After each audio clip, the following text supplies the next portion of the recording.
துபாயில ஜெர்மன்ல காற்று அலையில கடல் அலையில மின்சாரம் தயாரிச்சு கொண்டிருக்கான். நான் காட்டவா? இது ரொம்ப செலவாகுதா? கடல் அலையில மின்சாரம் தயாரிக்கிறான். காற்றாலையில காற்றாடியில மின்சாரம் தயாரிக்கிறான். சூரிய ஒளியில மின்சாரம் தயாரிக்கிறான்.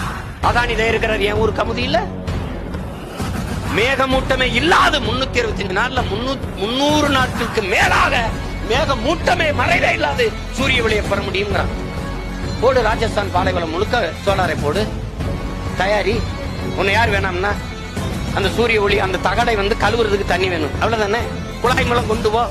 கடல் நீரை சுத்திகரிச்சு எனக்கு குடிநீரா தர்றங்கிற விஞ்ஞானிகளை கூப்பிடு. அந்த கடல் நீரை சுத்திகரிச்சு ஓட்ட தகடு கழுவுறதுக்கு அந்த தகடை கழுவுறதுக்கு தண்ணியை கொடுக்க சொல்லு. அவ்வளவு தூரம் நாங்க அவ்வளவு பியூரா ஒண்ணு சுத்திகரிக்க வேண்டியது இல்ல. சும்மா அறவரையா சுத்திகரிச்சா கூட ஓட கழுவுறதுதான். தண்ணீர்ல தான் கழுவணுமா? காத்து பம்ப வச்சு அடிச்சு காத்தடிச்சு தூசியை கலைச்சு விட முடியாதா? செய்ய முடியாதா?